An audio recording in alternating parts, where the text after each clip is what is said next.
Good morning, Nigeria, and welcome. This is Enterprise Morning, reaching you from Enterprise Television from our corporate headquarters in Lagos State, Nigeria. I am Henry Igwibike. Very so excited to have everyone join us today. Let's get talking. And we would be diving straight into our newspapers, and from there would be our conversation for today. Do well to be part of what we do have a say, what we say. You can reach us when you visit us at enterprisetvnews.com. You may equally like, comment, and follow us on all our social media platforms at Enterprise TV7. Very so honored to have joining me virtually is Achike Chude. He is a writer, a public affairs analyst, and a development communicator. Good morning to you, sir, and welcome to Enterprise Morning today.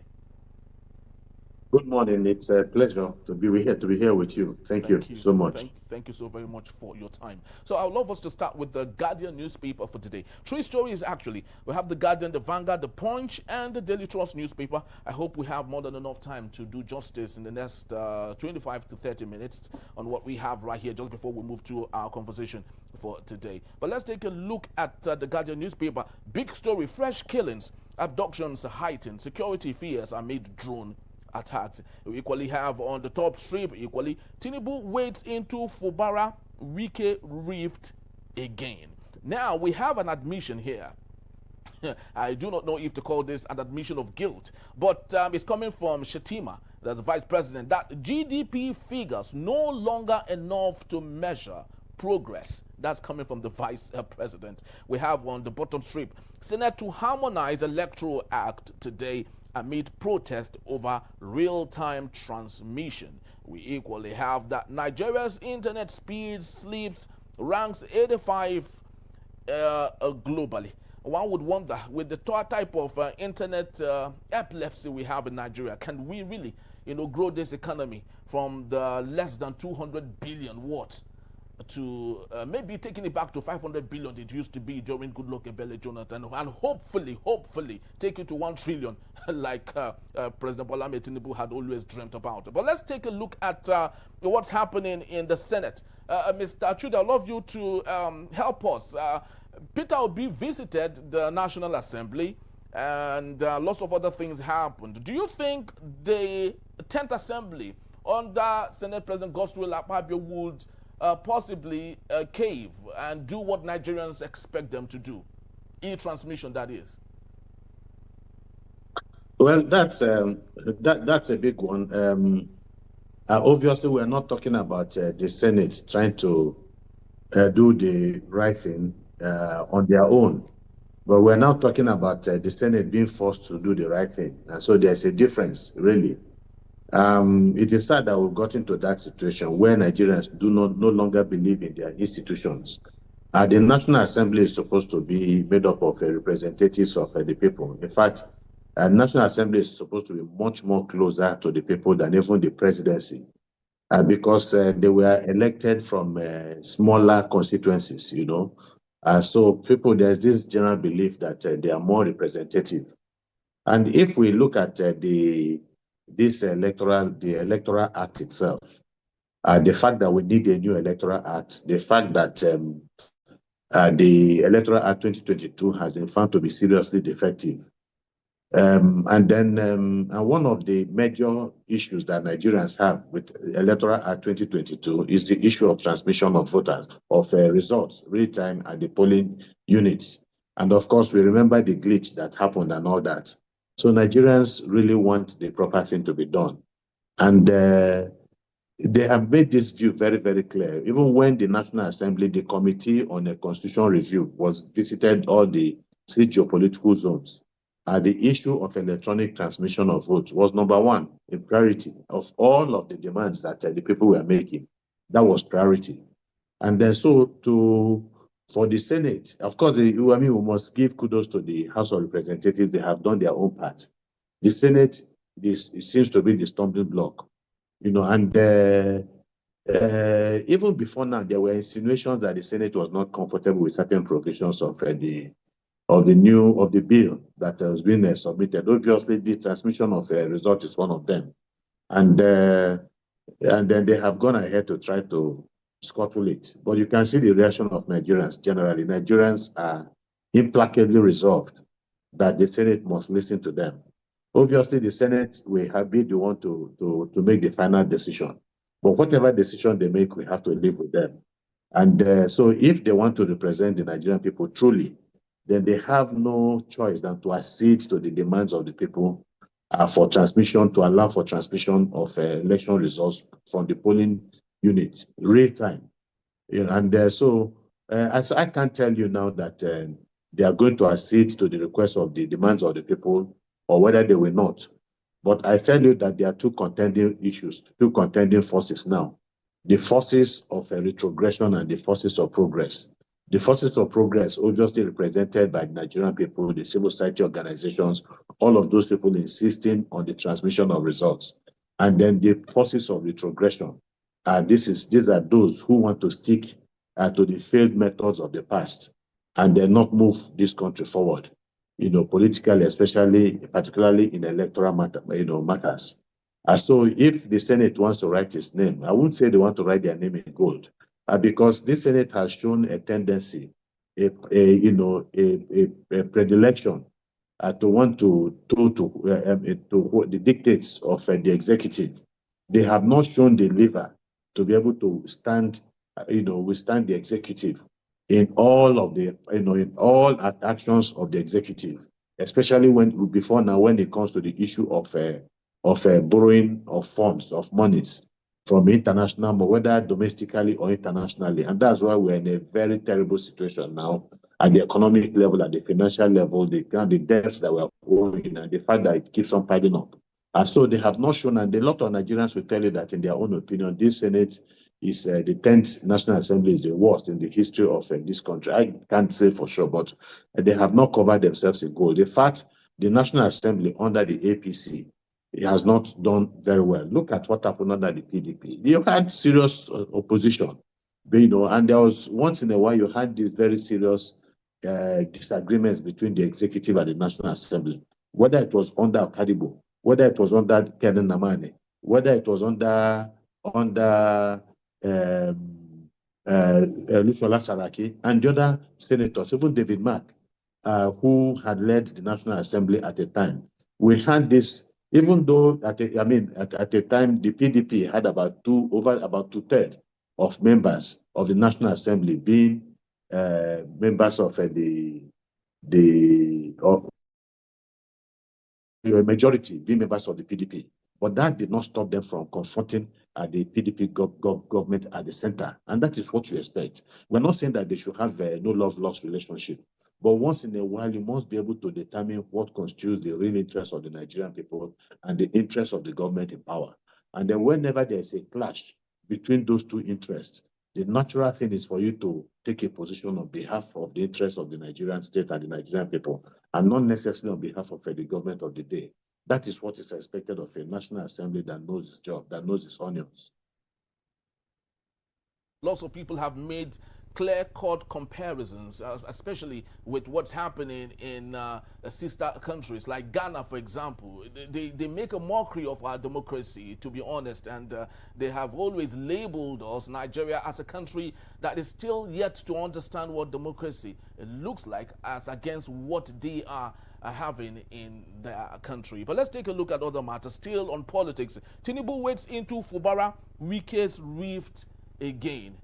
Mr. Chude, these are like two teenagers or two young children playing rough, and their parents are always there to to ask them to leave, but they wouldn't want to leave. All of these things these young people or young adults or old men are doing is trying to satisfy one man, President Bola Tinubu, at this time. Do you think President Bola Tinubu is having a wonderful time watching two brothers going at each other for his sake?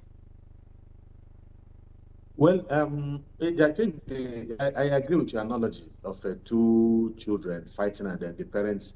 But where I disagree is the fact that the parents will seem to be the ones encouraging this fight, this battle between the children. And so that tells you something about the motivation of the parents, playing politics unnecessarily, with the lives of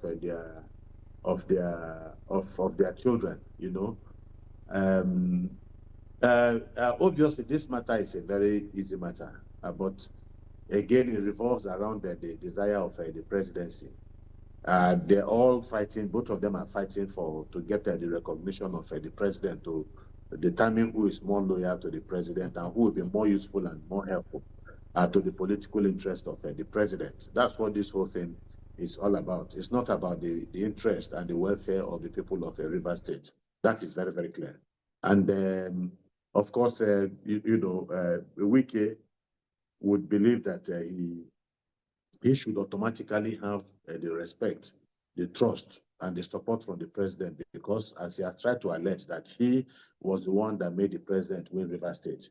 How did the president win River State in the last election? I mean, due to Wike's help. There are speculations that Wike lost River State, and that River State was won by Peter Obi. After that election, I think Premium Times and BBC did maybe a joint work together, so collaborated to do a forensic analysis of the results in River State, and they came out openly. Premium Times came out boldly to say that Labour Party won River State in that particular election. So if that is the case, how useful really has Wike been to Bola Tinubu, except that in politics in Nigeria and in Africa in general, especially West Africa, what determines a part of East Africa, I mean, most of Africa, what determines elections being won at the end of the day is the subversion of the electoral process itself by the political actors, by those, especially those who won or who purportedly won that particular election. And so the president can decide to put a stop to what is going on. On one hand, today they will tell you that the leader of now the APC is in River State, is the governor of the state, which it should be, because that's why the president is said to be the leader of national leader of the APC. Governors are supposed to be the leaders of the APC in their states. So why would Fubara be said to be the leader of the APC in the state? Except that Wike feels that he is the one that installed Fubara, and he is the one that was pivotal to Tinubu's success in 2023. And that's why they are trying to change the rule of the game. The other time it was declared that, I think from reports, that the president or the presidency is saying that Wike is the leader of the party in River State. And so that is an anomaly if you look at it. But I think it's because of the peculiarity of the problem in River State. The president wants to appease Wike, obviously. And at the same time, he doesn't want to throw Fubara under the bus because he believes that he will need him.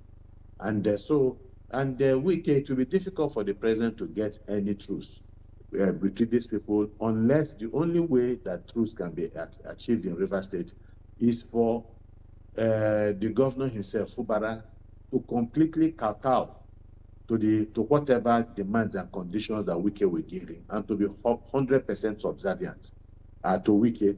If not, that crisis will continue unless the president himself will now use his presidential might and tell Wike to keep off from the problem, from interfering in River State, and makes it very, very emphatic that if he does not, then he could take actions against him.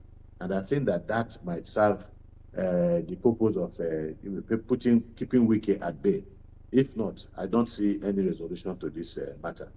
Yes. Okay, but do you think if Wike at any point is maybe sidelined by the president, do you think it will do any harm to his re-election 2027? Knowing what Wike knows and knowing he understands playing dirty. Yeah, he will need, obviously the president will need somebody like Wike. Politicians need such people who can make it work. Of course, politicians in Nigeria are not averse to manipulation of election and rigging. It's part of their DNA. And that's why our electoral processes continue to be flawed from time to time. And so obviously Wike is a strong man of Rivers politics, for good or for bad.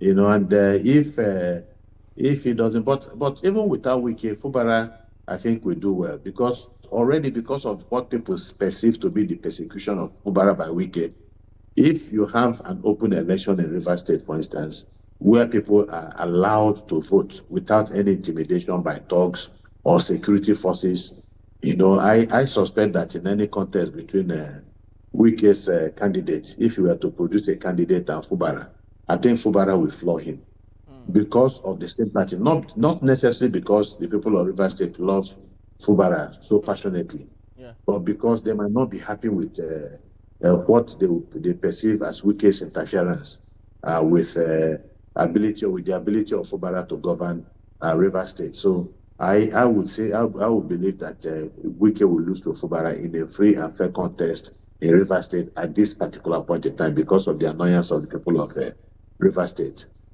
All right, so let's hopefully see how it runs in the River State. Very pivotal to the political, whatever, calculation, permutation that would happen in Nigeria. But let's take a look at Vanguard for a beat here, straight to the talking point. U.S. intervention in Nigeria, a blessing. That's coming from the First Lady, Remi Tinubu. And this is opposed to what Bayo Ononuga, the media aide to the president, had labeled against Peter Gregory Obi, that he had committed treason by asking the United States to come intervene in Nigeria's local problem.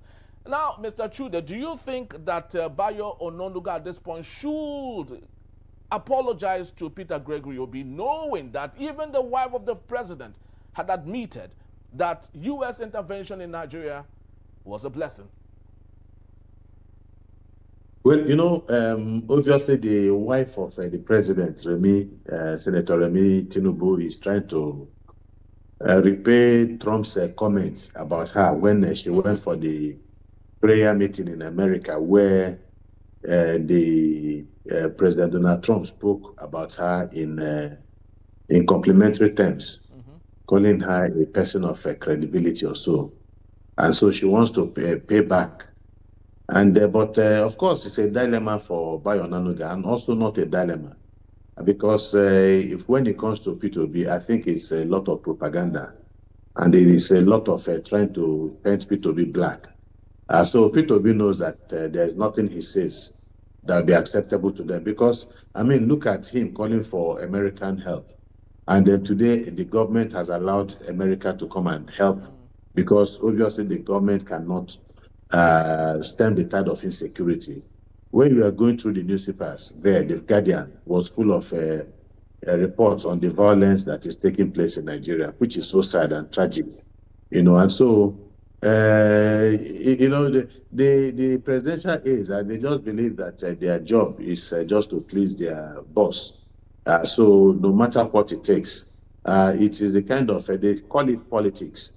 Don't forget that the former governor of is it Osun State? I'll try and remember his name, Nafayemi. Okay. After he had made so much noise about how bad the PDP was under Jonathan, and how the PDP destroyed Nigeria, and they had made all manners of promises about how they are going to turn Nigeria around.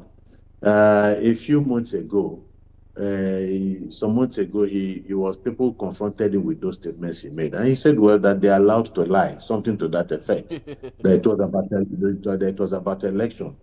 So it doesn't matter, what Bayo Ononuga says. I think the truth really is not important to a lot of these people. They have determined what their objectives are, and they have determined who their political enemies are.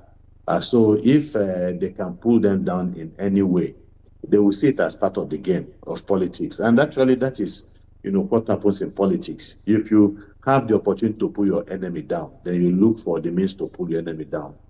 So that's just what he's doing. Well, I just hope that is would go down, with the desire for great Nigeria, because playing politics in such manner, where people are looking out for what falls on the matters table, it's not good politics and will not help us, especially at this point. But let's take a look at the budget for Nigeria. Nigeria will continue borrowing to fund 25.91 trillion naira budget deficit. That's coming from the Senate. Mr. Chude, are we in deep problem in Nigeria, knowing the unending borrowing from President Bola Tinubu? He met a budget, or he met 77 trillion, I love to believe, and today he's taking it to over 150 in Nigeria in less than 4 years. Speak to me. What do you think is happening to Nigeria at this point? No, you see, it is sad, and it's again, it's a tragedy. Because I remember that Obasanjo did the enviable job of wiping out the country's budget when he was president. His combination with Okonjo-Iweala as Minister of Finance helped in bringing Nigeria, taking Nigeria from $32 billion that we are owing to zero in terms of our national debt. Of course, we paid a tranche of about 12 billion at the same time, and then we are forgiving 18 billion, and we were back, and we went back to, we're in a very good place economically. And then between the government of Musa Yar'Adua and Jonathan Goodluck, they wrapped up a budget of, by the time Jonathan was leaving, we had a debt profile again of around $12 billion. Then Buhari now comes in, and in 8 years, he has borrowed about $32 billion, about $22 billion. No, $32 billion, because by the time he left, we had a debt profile of around $44 billion. So in about 8 years, he had borrowed a whopping $32 billion and put us in very serious financial mess, a terrible situation. Now, in less than 3 years, President Bola Tinubu has borrowed about $54 billion. And that is what, when you are talking about over about 150 trillion naira, that's where we are. So in about 3 years, he did what both the PDP and then the Buhari government could not do in about 12 years. So Nigeria is in very, very difficult situation. It was sometimes some months back that the Minister of Finance, Edu, said that there was a budget, a revenue expectation of around 40 billion sometime last year. But what the government was able to do within that time frame, maybe the first 3 quarters or so of last year, the government had realized about just $10 billion, meaning that there was a $75 billion, 75% shortfall in revenue expectation. So that tells you that something is fundamentally wrong with the way the economy is being run, regardless of all of the propaganda, even all the accolades and praise from the international financial institutions praising Nigeria, that when it comes to micro and macroeconomic actions or activities or indices on the part of the Nigerian government, that Nigeria is trying. So Nigeria is trying, and you're borrowing this amount of money, and you cannot meet up with your budget expectations. So these are the issues. And then, of course, we have a deficit of around 25 trillion naira. If you look at the last budget in terms of the gap between revenue expectations and the budget and the expenses. And so where is this money going to come from? The president, the government tells us that they are going to borrow that money domestically and not internationally. But any way you look at it, it is debt that the country continues to accumulate. Meanwhile, sometime in the life expectancy of, I think, the last, budget, it was said that that debt servicing had outstripped debt revenue in the country. So we are in very serious. Anybody that tells you that we are going somewhere economically, we are not going anywhere. It is because it's not just about what I think or what the other person thinks. It's about the data, the facts, the statistics that we are working with. And so far, this data and statistics tells us that we are in very deep trouble in this country. So I don't know how we are going to get around that. And that's why do you think that the government has gone about taxing Nigerians everywhere, left, right, and center? Why do you think that everything goes up, the cost of electricity tariff goes up without an improvement in the services of electricity in this country? Why do you think? Because in the midst of that, we keep on having this collapse of the national grid. What does that tell you? And meanwhile, the federal government is said to be owing discos money, hundreds of billions of naira. And then the discos are owing the distribution, generating companies hundreds of billions of naira. So what that translates to is that we have problem in the energy sector, we have problem in other sectors of the political economy, of this country, and it's really a terrible situation. That's why they are taxing, because they want to know how they can see whether they can recover this money from the people who are already overburdened, by the negative economic realities that they are facing in the country. So I don't see a win-win situation for Nigerians. There's no win-win situation for Nigerians. I truly do not know how we can, solve this. According to the data we have, as of January 2020.